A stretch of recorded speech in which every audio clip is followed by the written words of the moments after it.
साथियों, incarnation class में आप सभी का बहुत बहुत स्वागत है। आज का हम आपका जो डीएलएड थर्ड सेमेस्टर का जो क्लास है, आज की पहली क्लास है जो कि है शैक्षिक मापन एवं मूल्यांकन। यह हम इसमें क्रियात्मक शोध एवं नवाचार के नाम से भी जानते हैं। ठीक है, तो ये आपका जो है यह टॉपिक और यह सब्जेक्ट लोगों को कठिन लगता है। कठिन क्यों लगता है? क्योंकि यह नया टॉपिक है, इसलिए जो है कठिन लगता है। ठीक है, इसको हम अच्छे से पूरा चर्चा करेंगे ताकि इसमें से आपको हूबहू क्वेश्चन आपको देखने में पेपर मिले। अगर आप केवल अब तक कुछ अगर नहीं आपने पढ़ा है, तभी आपको इस जो है एक वीडियो से केवल जो है लगभग जो है 70 से 80% क्वेश्चन केवल एक इस वीडियो से आपको देखने को मिलेगा। ठीक है, और कौन कौन से क्वेश्चन आपका अतिलघु क्वेश्चन मिलेगा। ठीक है, इसके बाद आपका लघु क्वेश्चन मिलेगा। इस दोनों टाइप के क्वेश्चन आपको यहाँ से पूरा का पूरा देखने को मिलेगा। लगभग 70 से 80% केवल एक ही इस वीडियो से। ठीक है, आप जो है जब पेपर दे के आना तो देख लेना। ठीक है, मिला लेना। ऐसे हमने पिछली बार भी करवाया था तो लगभग क्वेश्चन मिल गए थे, इस बार भी ज़रूर मिलेंगे। ठीक है, चलिए हम शुरू करते हैं, ज़्यादा बात ना करते हैं, शुरू करते हैं। ठीक है, चलिए पहले देखिए आप क्या है शैक्षिक मापन का अर्थ। अब देखिए शैक्षिक का क्या मतलब होता है। शैक्षिक का मतलब होता है शिक्षा से, और मापन का क्या मतलब होता है? कोई चीज़ मापना, है ना। तो एक मनोवैज्ञानिक है मोरिसन के अनुसार ये कहते हैं मापन एक ऐसी प्रक्रिया है जो अध्यापक विद्यार्थी की विशेषता को संख्यात्मक रूप प्रदान करता है। अब जैसे जो कोई अध्यापक है वो क्या करता है, कोई किसी भी विद्यार्थी को कोई भी चीज़ जो अंक देता है तो क्या करता है, वह एक संख्यात्मक मान के रूप में प्रदान करता है ना, तो वह आपका क्या कहलाता है? वह आपका मापन कहलाता है। ठीक है, अच्छा मापन तो समझ में आ गया। अब चलिए अब आगे देखते हैं मूल्यांकन, है ना। मूल्यांकन आपका बहुत ही अच्छे से देखना, क्योंकि यहाँ से क्वेश्चन हर बार आता है और इस बार भी आएगा। ठीक है, देखिए मूल्यांकन क्या होता है। क्विलिन एवं हन्ना के अनुसार है छात्र की विद्यालय द्वारा उसके व्यवहार में परिवर्तन की मात्रा को जांचना, उसकी व्याख्या करना मूल्यांकन कहलाता है। अच्छा, मूल्यांकन क्या होता है? अब एक व्यावहारिक शब्दों में समझिए, ये तो हो गया हन्ना के अनुसार। अब जैसे देखिए मूल्यांकन आपका क्या होता है, जैसे आपका किसी भी बच्चे का मूल्यांकन करना है तो आप कैसे करेंगे? उसका आप जो है भावनात्मक रूप से भी करेंगे, संज्ञानात्मक रूप से भी करेंगे, यानी कि उसका सारे कुछ पैमाने को देखकर, सभी गुण देखकर, गुण के आधार पे जो मूल्यांकन करेंगे वह आपका मूल्यांकन कहलाएगा। ठीक है, चलिए थोड़ा सा आगे बढ़ते हैं। पूछा जाएगा मूल्यांकन के कितने अंग होते हैं, तो आप तुरंत बताइएगा मूल्यांकन के 3 अंग होते हैं। कौन कौन से? पहला आपका हो जाएगा शिक्षण उद्देश्य, और दूसरा आपका हो जाएगा अधिगम क्रियाएं। क्या हो जाएगा? अधिगम क्रियाएं। और तीसरा आपका हो जाएगा व्यवहार में परिवर्तन। यह आपका 3 प्रमुख अंग हैं। चलिए आगे बढ़ते हैं। धीरे धीरे हम क्लास को आगे बढ़ाएंगे, बहुत तेज़ी से नहीं चलेंगे। ठीक है, बिल्कुल आराम से समझाते हुए लेके चलेंगे ताकि आपको कोई भी समस्या ना हो। अब देखिए मूल्यांकन की आवश्यकता एवं महत्व। अब देखिए इससे रिलेटेड आपका कई क्वेश्चन पूछा जा सकता है। जैसे पूछ लेगा कि मूल्यांकन की अवधारणा से आप क्या समझते हैं, तब भी आपको यही चीज़ लिखना है जो हम उत्तर यहाँ पे लिखे हैं। पूछ लेगा मूल्यांकन की विशेषताएं बताइए, तब भी आपको यही चीज़ लिखना है। पूछ लेगा मूल्यांकन की आवश्यकता बताइए, तब भी आपको यही सब लिखना है। पूछ लेगा मूल्यांकन का महत्व लिखिए, तब भी आपको यही सब मिला जुला के लिखना है। ठीक है, क्या आपको बात समझ में आ रही है? तो अगर समझ में आ रही है तो वीडियो को एक बार लाइक कर दीजिए, बाकी और लोगों के पास शेयर कर दीजिए। ठीक है, चलिए अब समझिए मूल्यांकन। तो क्या मूल्यांकन जो है आपका सतत एवं व्यापक प्रक्रिया है। सबसे पहली लाइन हम यही लिखेंगे। अगर मूल्यांकन में कुछ भी पूछा, चाहे अवधारणा पूछा, चाहे महत्व पूछा, चाहे विशेषता पूछा, चाहे अगर क्यों ना क्वेश्चन में यह पूछ लिया मूल्यांकन से आप क्या समझते हैं, तब भी हम यही लिखेंगे हर उत्तर में, मूल्यांकन एक सतत एवं व्यापक प्रक्रिया है। सतत का मतलब होता है लगातार और व्यापक का मतलब होता है बड़ा या विस्तृत, यानी कि इसमें कई रूप आ जाते हैं। जैसे आपका आ जाता है, जैसे आपका आ जाएगा भावनात्मक रूप, और जैसे क्रियात्मक रूप, संज्ञानात्मक रूप, इस सब प्रकार के जो सभी गुणों को मतलब सम्मिलित करके जो मापा जाता है वह आपका मूल्यांकन होता है। ठीक है, चलिए अब आगे देखते हैं थोड़ा सा। इसमें क्या होता है, जो बालक के सामाजिक, बौद्धिक तथा संवेगात्मक विकास का निष्पक्ष मूल्यांकन करता है। इसके द्वारा छात्रों की कमजोरी का पता चलता है। जब मूल्यांकन करेंगे तभी तो आपका छात्रों का जो कहीं पे कमजोरी होगी, क्या चीज़ नहीं आ रहा बच्चों को, क्या डाउट है, तभी तो आपको पता लगेगा। आप क्या करते हैं, आप परीक्षा लेते हैं बच्चों का, आप टेस्ट लेते हैं, तो क्या उससे पता चलता है ना, हाँ कि बच्चों का 2 से 10 तक पढ़ा याद है कि नहीं, ABCD पूरा याद है कि नहीं। जब आप टेस्ट लेते हैं, अगर बच्चे लिख लेते हैं तब आपको पता लगता है हाँ बच्चों को याद है। ठीक है, इससे क्या पता चलता है, बच्चे कमजोरी का पता चलता है। तदनुरूप उसमें क्या किया जाता है, सुधार लाया जाता है। जब कमजोरी का पता चलेगा तभी तो हम सुधार लाएंगे। ठीक, इसके बाद क्या होता है, व्यवसायिक में चयन हेतु, अब जैसे मान लीजिए किसी व्यवसाय में चयन करने के लिए या नौकरी में ही चयन के लिए क्या होता है, मापन किया जाता है। तो मापन के अनुरूप क्या होता है, परीक्षा एग्जाम दिया जाता है। तो हम लोग क्या करते हैं, एग्जाम देते हैं, तभी तो हमारा सिलेक्शन होता है। तो क्या होता है, व्यवसाय में चयन हो तो मापन एवं मूल्यांकन की विशेष उपयोगिता है। ठीक, अब चलिए हम आगे बढ़ते हैं। आगे देखिए, और मूल्यांकन से यह भी पता चलता है कि बालक किस सीमा तक ज्ञान का अर्जन किया है। मूल्यांकन से बालक के अच्छे, औसत तथा खराब के रूप में वर्गीकृत किया जा सकता है। यानी कि कहने का मतलब, जब आप लेंगे, टेस्ट लेंगे, जब मूल्यांकन करेंगे किसी भी बालक का, तभी तो आप पता चलेंगे कि यह बालक औसत दर्जे का है, यह बालक तेज है पढ़ने में, यह बालक बिल्कुल जो है ख़राब है पढ़ने में, तभी तो आपको पता लगेगा। तब इससे आप अगर आप डिवाइडेशन करना चाहेंगे तब भी आप बड़े ही आसानी से कर सकेंगे। ठीक है, इसके बाद क्या, मूल्यांकन 3 माह, 6 माह तथा वर्ष के अंत में भी किया जाता है।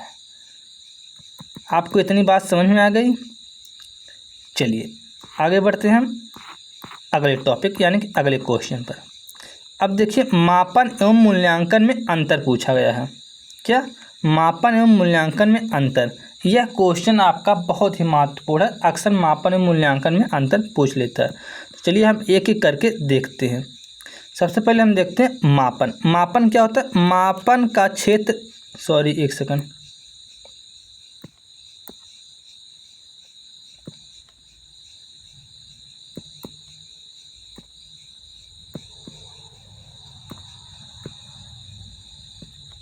चलिए देखिए, मापन का क्षेत्र संकुचित होता है। जैसे मापन जो होता है वो छोटे चीज़ों पर यानी कि मापा जाता है, और मूल्यांकन क्या होता है, मूल्यांकन का क्षेत्र व्यापक एवं विस्तृत होता है, क्योंकि यह कई आयामों को देखकर जो है मापा जाता है। मापन एक साधन है, लेकिन मूल्यांकन क्या है, मूल्यांकन एक साध्य है। केवल आपका अतिलग्न में केवल ऐसे पूछेगा, मापन एवं मूल्यांकन का 2 अंतर लिखिए। कितना अंतर, 2 ही अंतर पूछेगा अगर अतिलग्न में पूछेगा तो। और लघु में पूछेगा तो यह कुछ शब्द नहीं कहेगा कि 2 शब्द में लिखिए या 2 लाइन में लिखिए या 2 अंतर लिखिए। आप जितना चाहिए उतना आप लिख सकते हैं। ठीक है, मापन किसी भी समय किया जा सकता है, लेकिन मूल्यांकन हमेशा मापन के बाद ही किया जाता है। ठीक, आगे बढ़ते हैं। मापन में कम धन व्यय होता है, लेकिन मूल्यांकन में अधिक व्यय, धन का भी व्यय होता है और श्रम भी ज़्यादा लगता है। ठीक है, चलिए अब बढ़ते हैं हम अगले क्वेश्चन पर।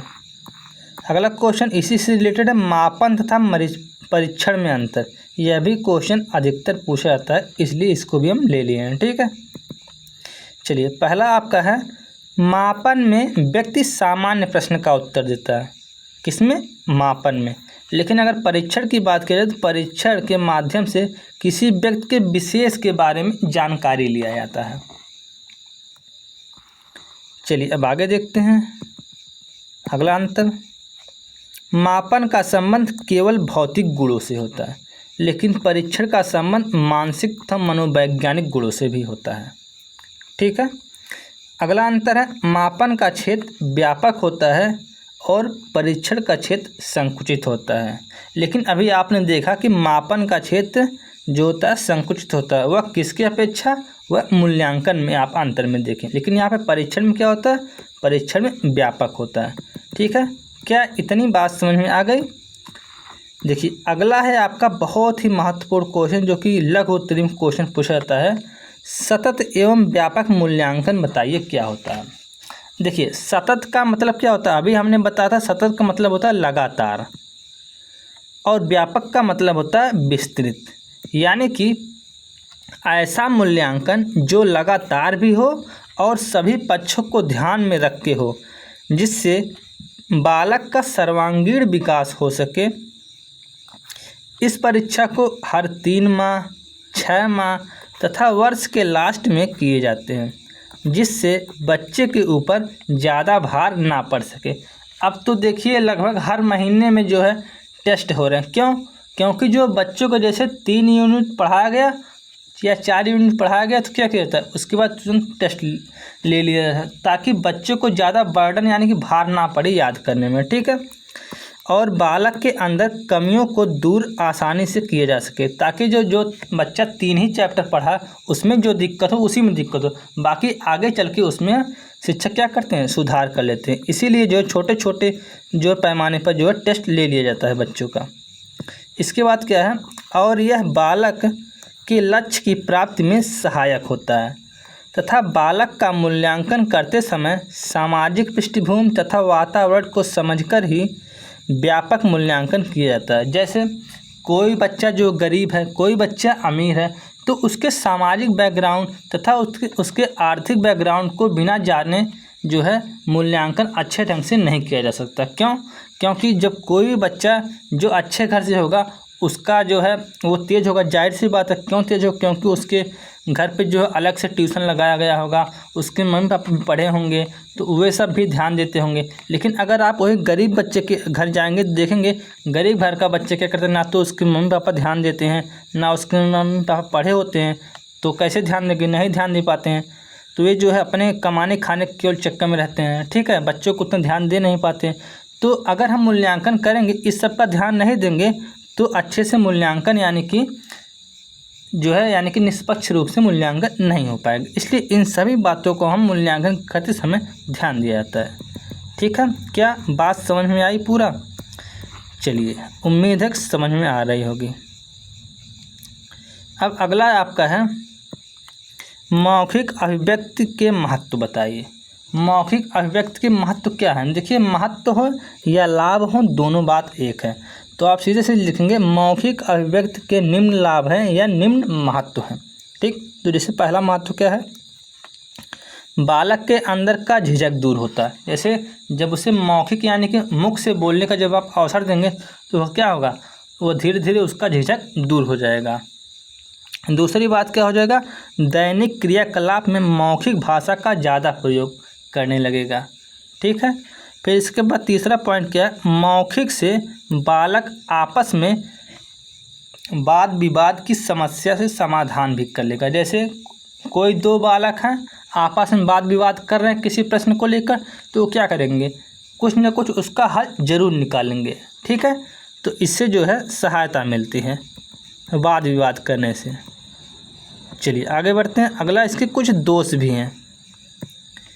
जैसे अगर दोष पूछा तब तो दोष लिखेंगे, अगर दोष प्रश्न नहीं पूछा तो हम नहीं लिखेंगे। ठीक है, जैसे इसका दोष क्या है, बालक का शुद्ध रूप से मूल्यांकन नहीं हो पाता। क्यों नहीं हो पाता? क्योंकि केवल उसके बोलने से ही मूल्यांकन नहीं हो पाएगा जब तक उसका लिखित मूल्यांकन ना हो अच्छे से। ठीक है, इसके बाद दूसरा पॉइंट क्या है, मौखिक प्राथमिक स्तर पर ज़्यादा लाभदायक नहीं है। क्योंकि अगर ज़्यादा लाभदायक इसलिए नहीं है क्योंकि अगर आप लिखित नहीं एग्ज़ाम लेंगे तो बच्चों का राइटिंग आप नहीं समझ पाएंगे, बच्चा गंदा लिखता है या उसकी राइटिंग सुंदर है, इसकी लिखावट कैसी है, बनावट कैसी है, तो ये सब का हम जांच नहीं कर पाएंगे, इसलिए उतना लाभदायक नहीं है। इसके बाद तीसरा पॉइंट है लिखने की बनावट सुंदर नहीं हो पाती, वही बात जो हमने बताया अभी, ठीक है। इसके बाद आपका अगला है शिक्षण अधिगम में मूल्यांकन। अब देखिए शिक्षण अधिगम में मूल्यांकन क्या होता है, वही चीज़ जो हमने मूल्यांकन में हमने पहले पढ़ा है वो उसी से रिलेटेड थोड़ा सा चेंज इसमें रहेगा, ठीक है। अब देखिए इसमें केवल बस शिक्षा शब्द से थोड़ा सा रिलेट कर देंगे। कैसे करेंगे, देखिए मूल्यांकन शिक्षा के क्षेत्र में चलने वाली एक प्रक्रिया है। जो हमने उसमें सतत प्रक्रिया लिखा है इसमें भी सतत प्रक्रिया लिख सकते हैं, कोई दिक्कत वाली बात नहीं है, ठीक है।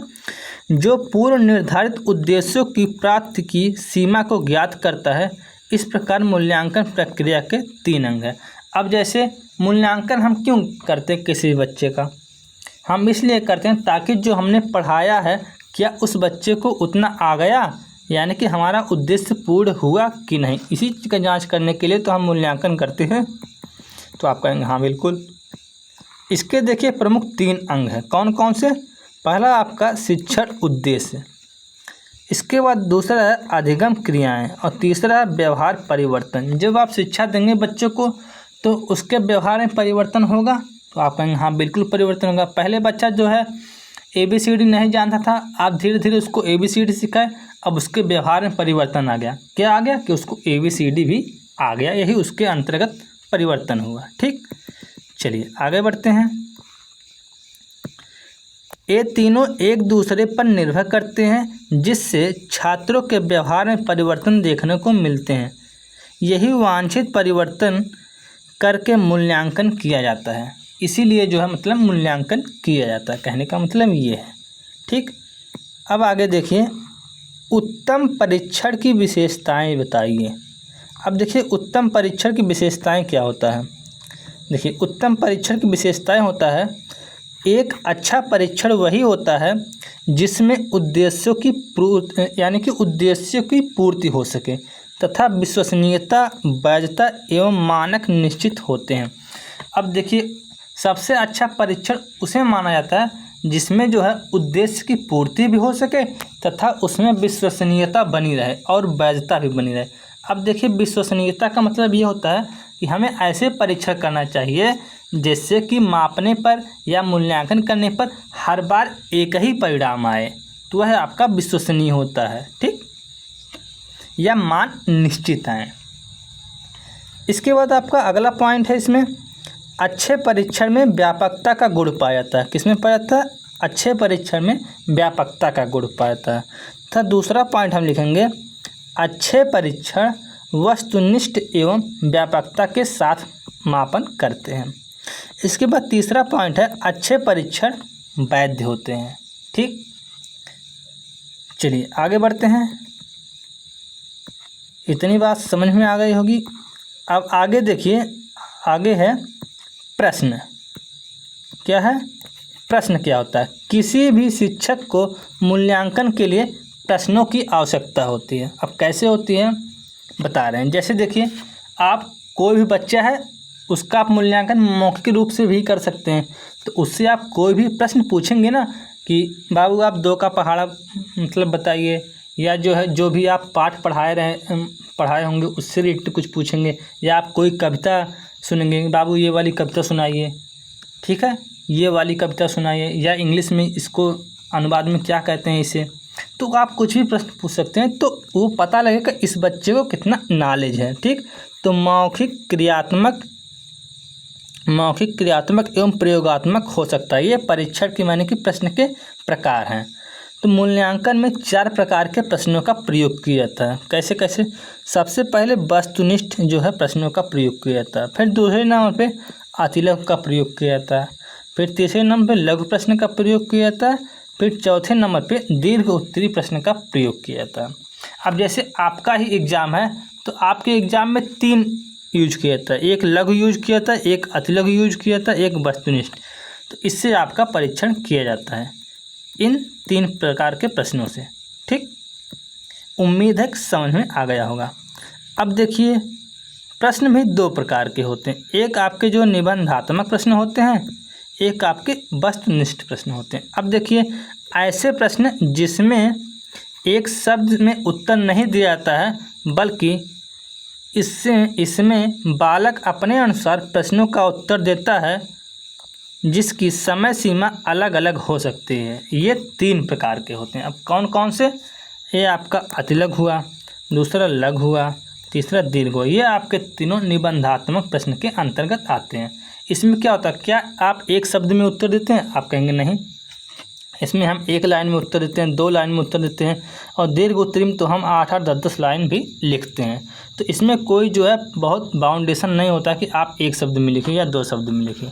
ठीक, बल्कि इसमें पूरी खुली छूट रहती है, आप चाहे इतना लिखिए। ठीक, इसके बाद आपका आता है वस्तुनिष्ठ प्रश्न। अब वस्तुनिष्ठ प्रश्न देखिए क्या होता है।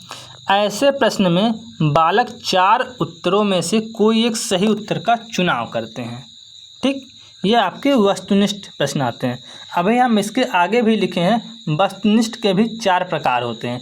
एक आपका वैकल्पिक होता है, एक आपका मिलान वाला होता है, एक आपका और होता है, एक आपका और होता है। अभी हम आगे चारों जो लिखे हैं अच्छे से उसको बताते हैं। ठीक, चलिए आगे बढ़ते हैं। अच्छे प्रश्न की विशेषताएं। अब अच्छे प्रश्न की विशेषताएं क्या होता है? सबसे पहली बात है कि बालक से हमेशा स्पष्ट व सरल भाषा में प्रश्न पूछना चाहिए। अब पता लगे बच्चे को इंग्लिश आती ना हो, आप इंग्लिश में प्रश्न पूछ रहे हो, तो क्या यह अच्छा जो तरीका है प्रश्न पूछने का? तो आप कहेंगे बिल्कुल नहीं। तो इसीलिए बच्चों को स्पष्ट व सरल भाषा में प्रश्न पूछना चाहिए हमेशा। इसके बाद दूसरा पॉइंट है, प्रश्न संक्षिप्त व सरल होना चाहिए। प्रश्न क्या होना चाहिए? छोटा होना चाहिए। जैसे बच्चे से आप पूछ लीजिए कि भारत की राजधानी कहाँ है, तो भारत की राजधानी क्या बता देगा दिल्ली है। ठीक, अगर आप प्रश्न ऐसा पूछ रहे हैं कठिन में कि भारत के या कुछ भी की आर्थिक स्थिति के बारे में आप बताइए, तो भारत की आर्थिक स्थिति क्या बच्चा वो बताएगा? तो यह एक कठिन प्रश्न हुआ ना। लेकिन हमें जो है सरल प्रश्न पूछना है, संक्षिप्त प्रश्न पूछना है, छोटा प्रश्न पूछना है।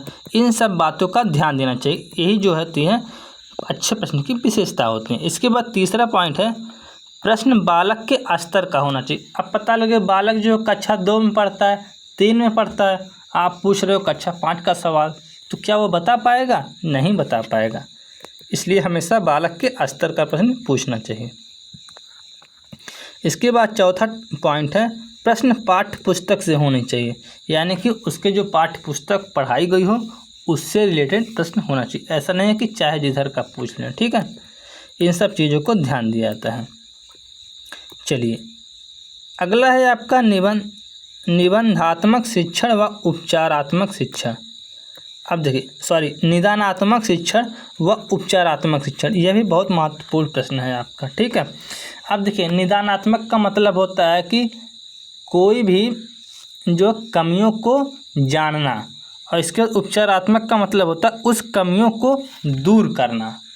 बस यही इतना ही कॉन्सेप्ट है। अब देखिए हम लिखेंगे क्या? यह कॉन्सेप्ट तो लिखेंगे नहीं, लेकिन हम शब्द में कैसे लिखेंगे, चलिए उस चीज़ को देखते हैं। सबसे पहले लिखेंगे निदानात्मक तथा उपचारात्मक, यह दोनों शब्द चिकित्सा शास्त्र से लिया गया। कहाँ से लिया गया? चिकित्सा शास्त्र से लिया गया है। निदान का अर्थ होता है कमियों का पता लगाना, तथा उपचार का अर्थ होता है कमियों को दूर करना, है ना।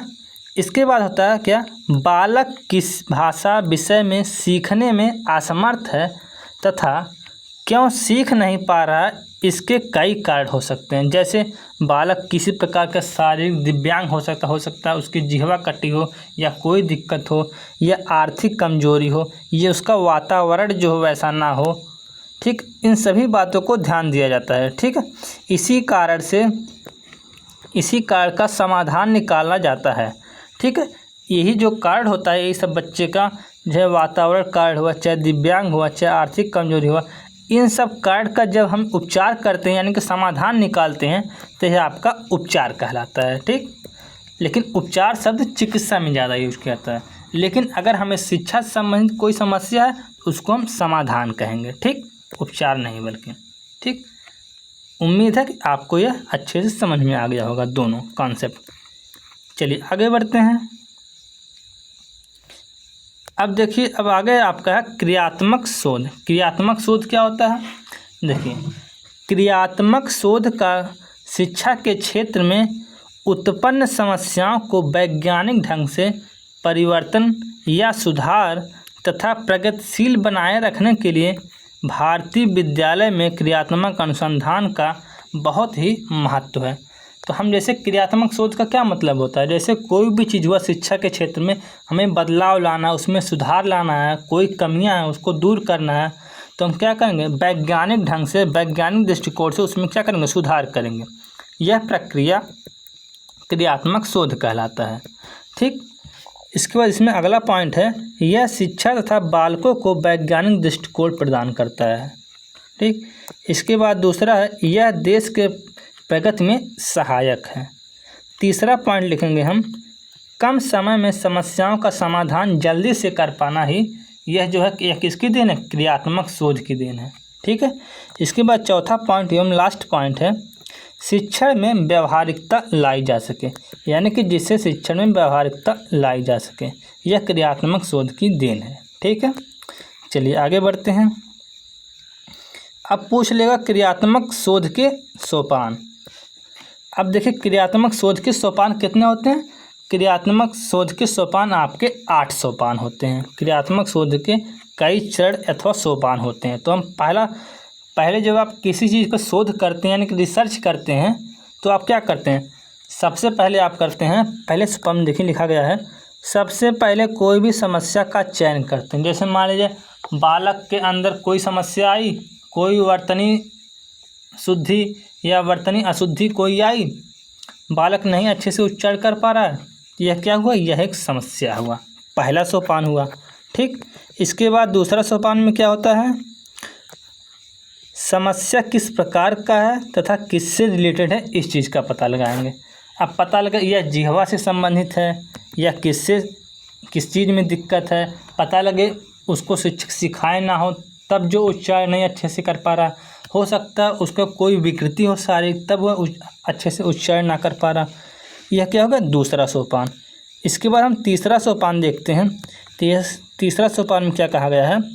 जैसी वर्तनी संबंधी समस्या है तो उसको सुधार या संशोधन कहाँ करेंगे यह तय करना होता। अब जैसे इसको हम किस प्रकार जो है संशोधन करेंगे, कोई लैब हो या कोई मशीन हो या कुछ भी हो, तो उसको हम इस चीज़ पर चर्चा करेंगे कि इसको हम कहाँ पे जो है सुधार करेंगे या संशोधन करेंगे। ठीक, इसके बाद आपका चौथा पॉइंट बनता है समस्या आने का कारण पता लगाएंगे कि यह समस्या ऐसी क्यों आई। ठीक, जब समस्या का कारण पता लग जाएगा तो धीरे धीरे उपचार भी पता लग जाएगा।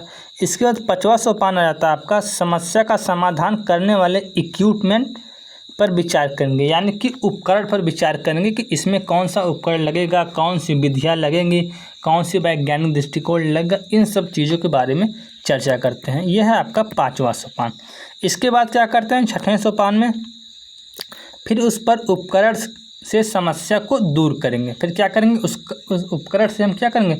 समस्या को दूर करेंगे। फिर इसके बाद उसमें विश्लेषण करेंगे, यानी कि कितना परिवर्तन हुआ।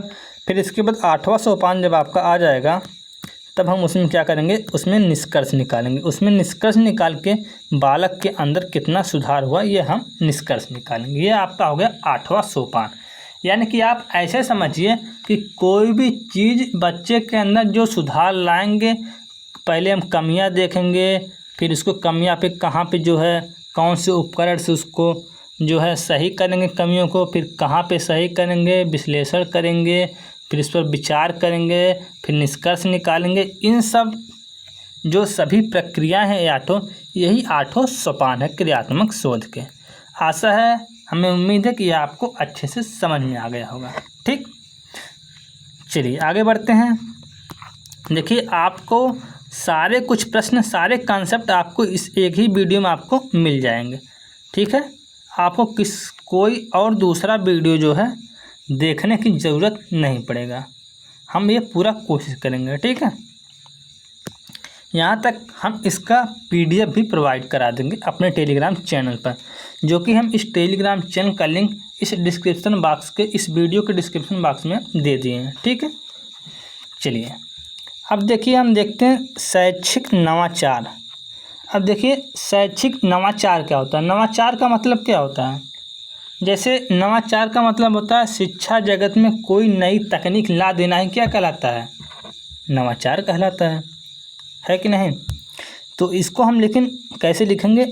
इस वर्तमान समय में जो भी शिक्षा पद्धति चल रही है ऐसे पहले नहीं थी। बात सही है। पहले तो हम लोग जो मोबाइल से नहीं पढ़ते थे, पहले लैपटॉप से नहीं पढ़ते थे, लेकिन अब क्या कर रहे हैं? मोबाइल से पढ़ रहे हैं, इंटरनेट से पढ़ रहे हैं, यूट्यूब से पढ़ रहे हैं।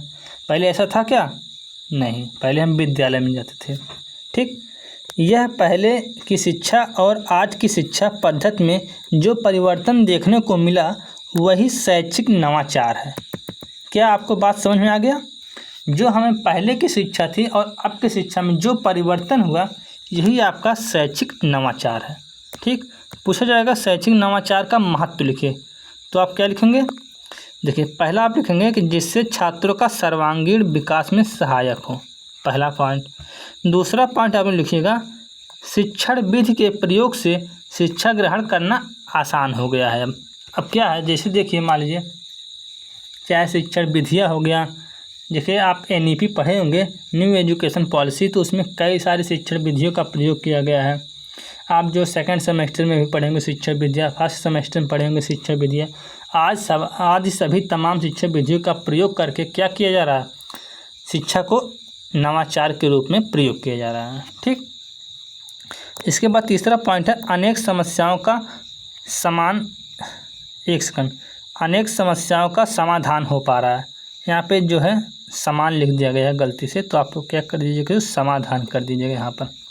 ठीक है, इसके बाद आपका चौथा पॉइंट है यह सामाजिक, राजनैतिक, सांस्कृतिक आदि सभी पक्षों में परिवर्तन जो है देखने को मिले शैक्षिक रूप से। ठीक, चलिए आगे बढ़ते हैं। शिक्षा प्रणाली आसान और सरल हो गई है पहले की अपेक्षा। यही क्या है? यही जो है नवाचार है, यही सब। ठीक, इसके बाद आपका एक आया था मूल्यांकन में ग्रेडिंग सिस्टम। ग्रेडिंग सिस्टम समझिए या ग्रेडिंग सिस्टम, दोनों में से आप कुछ भी कह सकते हैं। देखिए, मूल्यांकन में ग्रेडिंग सिस्टम का क्या मतलब होता है कि जिससे नंबर की जगह, जैसे क्या होता है पहले बच्चे को नंबर दिया जाता है कि 70% बच्चा पाया, या 75% बच्चा पाया, या 90% बच्चा पाया, या 60% बच्चा पाया। ये सब पहले क्या होता, नंबर दिया जाता था। ठीक, लेकिन अब क्या हुआ, नंबर की जगह ABCD करके ग्रेड दिया जाने लगा, जिससे क्या होता है बालक के अंदर हीन भावना जन्म ले लेती थी। अरे वो जो है बच्चा जो है, वह लड़का जो है हमसे कम नंबर पाया है। अगर कोई बच्चा ज़्यादा नंबर पाता था तो वो उसको क्या करता था, चिढ़ाता था। तो जो नंबर बच्चा कम पा रहा था उसको हीन भावना से अपने आप को जो है आंकता था। तो इसी चीज़ को ख़त्म करने के लिए ग्रेडिंग सिस्टम लाया गया। ठीक है, ताकि कोई भी अंदर जो है किसी बच्चे के अंदर हीन भावना ना जन्म ले। जैसे 90% पाने वाले बच्चे को A ग्रेड दिया जाता था, 90 से 80% पाने वाले बच्चे को B ग्रेड दिया जाता था। ऐसे ऐसे करके जो है नंबर दिया जाता था, ये दिया जाता है भी इस टाइम भी। यही आपका मूल्यांकन में ग्रेडिंग सिस्टम कहलाता है। ठीक, क्या आपको बात समझ में आ गई अच्छे से? उम्मीद है कि समझ में आ गई होगी। अगर नहीं समझ में आ गई है तो एक बार वीडियो को फिर से जो है देख लीजिएगा और एक बार PDF पढ़ लीजिएगा, आपका कल्याण हो जाएगा। ठीक, इसके बाद आपका आ जाता है अगला क्वेश्चन, वस्तुनिष्ठ प्रश्न के प्रकार। अब देखिए, वस्तुनिष्ठ प्रश्न के 3 प्रकार हैं। जैसे पहला आपका वैकल्पिक उत्तर, विकल्प वाला। ठीक, और दूसरा आपका मिलान पद, और तीसरा है आपका वर्गीकरण वाला पद जो होता है।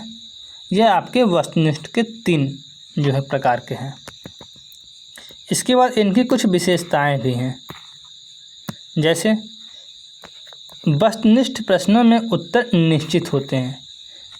अगर ए वाला उत्तर सही है तो यही सही होगा, ठीक। अगर बी वाला सही है तो यही सही है, ठीक। जो इसका उत्तर होगा दिया होगा, ठीक, उसमें कोई चेंजिंग नहीं होगा। जैसे पूछ लिया जाएगा कि भारत में गंगा नदी की लंबाई कितने किलोमीटर है, तो आप तुरंत के लिए बता देंगे 2525 किलोमीटर। क्या इसमें कोई कुछ बदल पाएगा? क्या अगर बच्चा किसी दूसरे बच्चे से पूछेगा क्या इसमें कुछ और वो बता सकता है? नहीं, वो यही बताएगा 2525 किलोमीटर। इसलिए इसके उत्तर क्या होते हैं? निश्चित होते हैं। दूसरी बात है, इनकी कॉपी चेक करने का अंक देना आसान होता है। देखिए, जब कोई भी कॉपी चेक होती है, आप देखे होंगे कि हम लोगों का एग्ज़ाम या आप लोगों का जो अगर आप कोई कॉम्पिटिटिव एग्ज़ाम देते हैं तो उसमें वैकल्पिक प्रश्न क्यों होता है? क्योंकि जो कॉपी जो कंप्यूटर से चेक होती है और वो आसानी से बहुत तेज़ी से कॉपी चेक हो जाती है, इसलिए जो है वस्तुनिष्ठ का प्रयोग किया जाता है। इसके बाद तीसरा पॉइंट है, इसमें छात्रों के भाव व्यक्त करने के अवसर नहीं मिलते। इसमें एक ही कमियाँ रहती है, कोई भी बच्चा अपना भाव प्रकट नहीं कर पाता है, ठीक। चलिए आगे बढ़ते हैं। अब देखिए, बहुत ही महत्वपूर्ण क्वेश्चन है, रचनात्मक मूल्यांकन। क्या है? रचनात्मक मूल्यांकन। अब देखिए, समझिए रचनात्मक मूल्यांकन क्या होता है। रचनात्मक मूल्यांकन में अध्यापक कक्षा में शिक्षक करते समय प्रश्न पूछकर बच्चों के विषय में जानकारी लेते हैं। जैसे कोई भी अध्यापक जो होता है, पढ़ाते पढ़ाते बच्चे को खड़े करके तुरंत उसी से रिलेटेड प्रश्न पूछ लेते हैं, तो जानकारी लेते हैं क्या उस बच्चे को समझ में आ रहा है कि नहीं, यानी कि जो हम पढ़ा रहे हैं, अध्यापक यानी कि जो पढ़ा रहे हैं वह इस चीज़ का जांच करते हैं। फिर उसी के अनुसार अध्यापक पढ़ाने की शैली में तुरंत परिवर्तन करते हैं। अब पता लगे कि बच्चों को जो समझ में नहीं आ रहा है, सर जी इतना तेज पढ़ा दे रहे हैं, बच्चों को समझ में नहीं आ रहा, तो क्या करेंगे सर फिर अपने जो है स्पीड को धीमा कर लेंगे, ठीक। फिर इसके बाद क्या होता है, तुरंत परिवर्तन करते हैं तथा योगात्मक मूल्यांकन कक्षा में पदोन्नत के लिए किया जाता है। जो वर्ष के लास्ट में जो होता है परीक्षा, वह किस लिए होता है? वह जो होता है कक्षा के पदोन्नति यानी कि अगले नेक्स्ट क्लास में जाने के लिए बच्चों को लास्ट में योगात्मक परीक्षा कराया जाता है, ठीक। उम्मीद है कि आपको रचनात्मक मूल्यांकन अच्छे से समझ में आ गया होगा, ठीक। चलिए अब अगला देखिए, अगला पॉइंट है बहुत ही महत्वपूर्ण है, मूल्यांकन के प्रमुख पक्ष। तो आप सीधे सीधे लिखिएगा, मूल्यांकन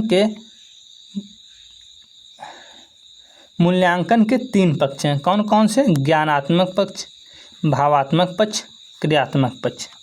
अब देखिए, यह ब्लूम का वर्गीकरण है। किसका? बेंजामिन ब्लूम का। चलिए सबसे पहले हम देखते हैं ज्ञानात्मक पक्ष। इसमें क्या होता है, ज्ञानात्मक पक्ष में बेंजामिन ब्लूम ने ज्ञानात्मक पक्ष को 6 भागों में विभक्त किया है। यह ज्ञान के आधार पर जो विभक्त किया, तो सबसे पहले क्या करता है, बालक ज्ञान करता है। फिर इसके बाद यानी कि बालक को क्या करता है, उस चीज़ को ज्ञान को समझता है, फिर प्रयोग करता है, फिर विश्लेषण करता है, फिर संश्लेषण करता है, तब यह आपका जाके मूल्यांकन हो पाता है, ठीक। यानी कि उसको 6 भागों में बांटा गया है। वहीं अगर हम भावनात्मक के बारे में अगर चर्चा करेंगे तो भावनात्मक आपका जो है 5 ही भागों में बांटा गया है। कौन कौन से? देखिए, ब्लूम ने संवेग के आधार पे, किसके आधार पे? संवेग के आधार पे, बालक की रुचि के आधार पे इसे 5 भागों में बांटा है। कौन कौन सा? पहला आपका आग्रह, दूसरा अनुक्रिया, तीसरा अनुन्मूलन या अनुमूल्यन, इसके बाद चौथा है व्यवस्थापन, 5वां चरित्रीकरण। यानी कि इस भावनात्मक पक्ष को 5 भागों में बांटा गया है, ठीक। अब इसके बाद अगला आपका है क्रियात्मक पक्ष। क्रियात्मक पक्ष क्या होता है? शरीर की क्रिया के आधार पर इसे 5 भागों में बांटा गया है। जैसे पहले आपका हो जाएगा उद्दीपक, फिर आपका कार्यवाही, फिर आपका नियंत्रण, फिर आपका सामंजस्य, फिर आपका स्वाभाविककरण। यानी कि इस बेंजामिन ब्लूम के अनुसार जो तीनों पक्ष जो बताए गए हैं, इन तीनों पक्ष को बस आप क्या करिएगा, रट लीजिएगा। इनमें से कोई ना कोई ज़रूर आएगा। और एक प्रश्न आपका अक्सर ये आता है, देखिए भावनात्मक पक्ष वाला आपका ये लघु में अकेले यही केवल एक आ जाता है। तो आप यहाँ पे एक लाइन में तो लिखेंगे नहीं, तो उसमें बढ़ा के ये लिखना है कि बालक के भावनात्मक पक्षों के बारे में या उसको आधार बना के जो है उनको 5 भागों में बांटा गया है। ठीक है, तब उनमें क्या आग्रह, अनुक्रिया, अनुमूल्यन, व्यवस्थापन, चरित्रीकरण, इन सब के बारे में एक एक लाइन लिख देंगे तो आपका हो जाएगा पूरा 5-6 लाइन आपका हो जाएगा, तो आपका लघु उत्तरी हो जाएगा। ठीक, चलिए बढ़ते हैं हम अगले क्वेश्चन पर। देखिए अगला क्वेश्चन आपका है परिकल्पना। देखिए परिकल्पना का मतलब क्या होता है, किसी भी समस्या का हल जो विचार करते हैं परिकल्पना कहलाते हैं। यानी कि समस्या का समाधान का जो मतलब हल निकालते हैं हम लोग, जैसे कोई भी समस्या है उसका हम लोग हल निकालते हैं, तो वह क्या है, एक परिकल्पना यानी कि सोचते हैं, यानी कि विचार करते हैं, तो ये आपका क्या कहलाता है, ये आपका परिकल्पना कहलाता है। ठीक, इसी को हम लोग क्या कहते हैं, परिकल्पना। अब अगला जो है प्रश्न है मापन के प्रकार। देखिए मापन के प्रकार कितने होते हैं, मापन के 4 प्रकार होते हैं। पहला आपका कौन है, नामित मापन, दूसरा है क्रमित मापन, तीसरा है अंतरित मापन, चौथा है आनुपातिक मापन। यह चारों मापन के प्रकार जो है याद कर लीजिएगा, बहुत ही महत्वपूर्ण है। इसके बाद चौथा है आपका है दक्षता आधारित मूल्यांकन। देखिए इसमें क्या होता है, दक्षता आधारित मूल्यांकन से तात्पर्य है कि छात्रों की न्यूनतम अधिगम की जांच करना होता है। यानी कि बालक कितना दक्ष है, ये कितना उनके अंदर उसके अंदर ज्ञान की क्षमता है, इस चीज़ का जो मूल्यांकन जो है किया जाता है, यानी कि अधिगम का जांच किया जाता है, यह आपका दक्षता आधारित मूल्यांकन किया है मतलब कहा जाता है। ठीक है, कहने का मतलब बालक कितना जो है दक्ष है इस चीज़ का जो है जांच किया जाता है। यानी कि न्यूनतम इस बालक के पास कितनी जानकारी होनी चाहिए। यह कक्षा 3 में है, इसे कम से कम जो है 2 से 10 तक पढ़ा याद होना चाहिए, ABCD याद होना चाहिए, छोटा से लेके 11 तक याद होना चाहिए। यह न्यूनतम जो अधिगम की दक्षता इतनी होनी चाहिए। अच्छा कक्षा 4 में चला गया तो उसे 15 तक पढ़ा याद होना चाहिए, 5 में चला गया तो 20 तक पढ़ा याद होना चाहिए। इन सब चीज़ों की यह क्या है, एक दक्षता है, न्यूनतम दक्षता, यानी कि इतना कम से कम आना ही आना चाहिए। ठीक है, चलिए अब बात करते हैं अगले क्वेश्चन पर। अगला क्वेश्चन है, यह देखिए कथन है, आपका पूछा जा सकता है, यदि मापन के सारे यंत्र तथा साधन इस संसार से लुप्त कर दिए जाएं तो आधुनिक सभ्यता बालू की दीवार की तरह हो जाएगी या दीवार की तरह ढह जाएगी। यह कथन किसका है, यह कथन रास का है। ठीक है, यानी कि जब कोई मापन ही यंत्र ही नहीं रहेगा संसार में तो किससे मापा जाए, क्योंकि हर सारा चीज़ आजकल मापा ही जाता है। चाहे आप कोई भी चीज़ लेंगे, चाहे आप दूध लेंगे तभी आपको लीटर में नापा जाएगा, तेल लेंगे तो आपका जो है वो भी लीटर में मापा जाता है। चाहे आपका कोई भी चीज़ हुआ, चाहे आप शैक्षिक मापन करेंगे, चाहे आप कुछ भी मापन करेंगे, तो वो मापन यंत्र कुछ ना कुछ तो होना ही चाहिए। ठीक है, चलिए इसके बाद आगे बढ़ते हैं। मौखिक अभिव्यक्ति के साधन पूछा जाएगा कि मौखिक अभिव्यक्ति के साधन लिखिए। तो मौखिक अभिव्यक्ति के साधन कौन कौन से हैं, पहला आपका वार्तालाप विधि, दूसरा कहानी कथन विधि, तीसरा है संवाद विधि, चौथा है भाषण द्वारा, पांचवा है आपका कविता द्वारा। अच्छा, अभिव्यक्ति क्या होता है, किसी भी व्यक्ति के आगे अपने विचारों को प्रकट करना ही क्या कहलाता है, अभिव्यक्ति कहलाता है। तो हम किस किस माध्यम से व्यक्त कर सकते हैं, वार्तालाप विधि से कर सकते हैं, कहानी सुना के जो है अपने विचारों को प्रकट कर सकते हैं, या कोई भाषण दे के या कविता सुना के जो है कर सकते हैं। ठीक है, इसके बाद अगला आपका है ब्लूप्रिंट, जो कि बहुत महत्वपूर्ण है। ब्लूप्रिंट क्या होता है, किसी भी उद्देश्य की प्राप्ति के लिए पाठ्य सामग्री तथा प्रश्नों के प्रकार, उनकी संख्या आदि का विस्तृत एक खाका बनाया जाता है और यह कैसे काम करेगा इसे ही ब्लूप्रिंट कहते हैं।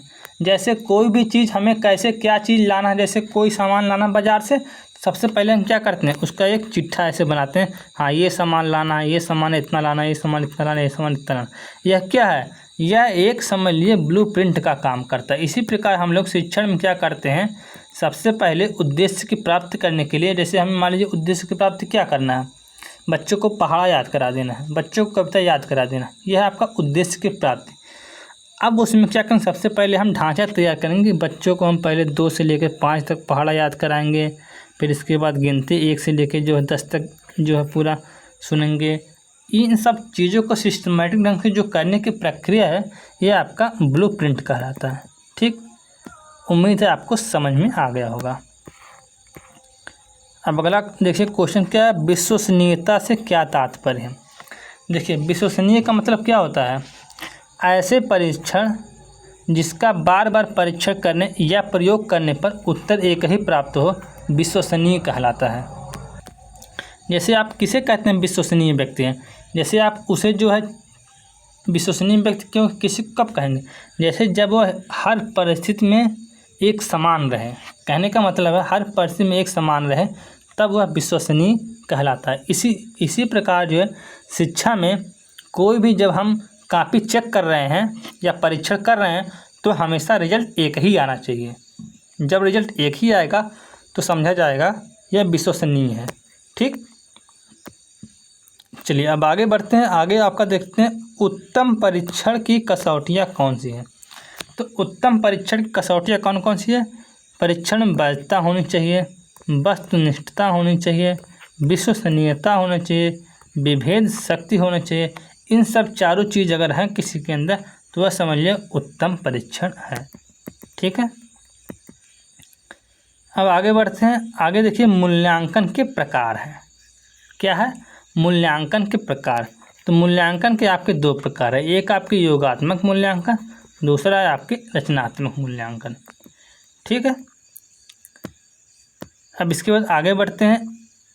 अगला क्वेश्चन है निबंधात्मक परीक्षण के प्रकार, यानी कि निबंधात्मक परीक्षण के कितने प्रकार होते हैं। तो 3 प्रकार से हैं, जैसे वर्णनात्मक निबंध आपका हो जाएगा, और दूसरा आपका भावनात्मक निबंध आपका हो जाएगा, तीसरा आपका आलोचनात्मक निबंध लिख सकते हैं। इसके बाद हम चौथा और एक लिख सकते हैं साहित्यात्मक निबंध लिख सकते हैं। ठीक है, ये सब क्या है, ये सब निबंधात्मक परीक्षण के प्रकार हैं। ठीक है, उम्मीद है कि आपको समझ में आ गया होगा। अब देखिए एक प्रश्न और बनता है, प्रार्थना स्थल पर किए जाने वाली गतिविधि। जैसे कोई भी बच्चा जो प्रार्थना स्थल पर जाएगा तो उसमें कौन कौन सी गतिविधि कराना चाहिए। तो कौन कौन सी गतिविधि कराना चाहिए, बच्चों को साफ सफाई के बारे में बताना चाहिए, बच्चों को सद्वाक्य बताना चाहिए, जैसे जितना भी ध्येय वाक्य है या राष्ट्रीय गान है, राष्ट्रीय गीत है, इन सब चीज़ को जो है कराना चाहिए। राष्ट्र के प्रति समर्पित होने के लिए बताना चाहिए, राष्ट्र के प्रति प्रेम का भाव जो बताना चाहिए बच्चों को, तथा प्रेरणादायक महापुरुषों के बारे में बताना चाहिए कि हाँ ये सेनानी हमारे देश को आज़ाद करने में जो है मदद किए थे। इन सब चीज़ों के बारे में, महापुरुषों के बारे में जो बताना चाहिए। तो आपका जो है शैक्षिक मूल्यांकन एवं क्रियात्मक शोध एवं नवाचार पूरा ये आपका जो कंप्लीट हो गया। उम्मीद है आपको बहुत ही अच्छा लगा होगा। अगर आपने आज तक कुछ नहीं पढ़ा तो बस आप इसी जो PDF को 3-4 बार पढ़ लीजिए, 3-4 बार इस वीडियो को देख लीजिए, एकदम इसमें से एक एक प्रश्न रट के जाइएगा। इसमें से आपका जो है पूरा का पूरा बहुत ही ज़्यादा नंबर आपका इसी से आ जाएगा। ठीक है, हाँ आप थोड़ा सा ऑब्जेक्टिव टाइप क्वेश्चन थोड़ा सा पढ़ लीजिएगा, और इसमें से बहुत सारे ऑब्जेक्टिव आपके सही हो जाएंगे इसमें से भी।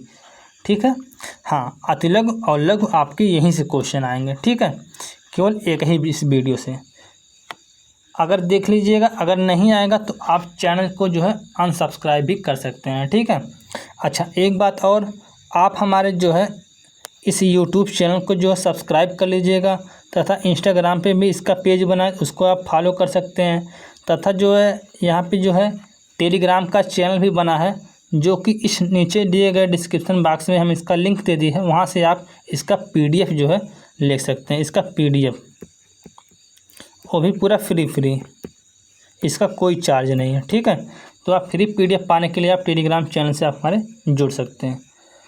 तो thank you, bye bye, take care. आपका लगभग 50 से 55 मिनट का 50 मिनट का आपका वीडियो है। आप समझ लीजिए लगभग 1 घंटे में आप पूरा एक शैक्षिक मूल्यांकन वाला पूरा जो है सब्जेक्ट जो है एक ही वीडियो में आप पूरा अच्छे से कंप्लीट कर लिए। ठीक है, तो उम्मीद है आप जो है लोगों के पास शेयर भी करेंगे, चैनल को सब्सक्राइब भी करेंगे, लाइक भी करेंगे और नेक्स्ट वीडियो का आप वेट करेंगे। Thank you, bye bye, take care.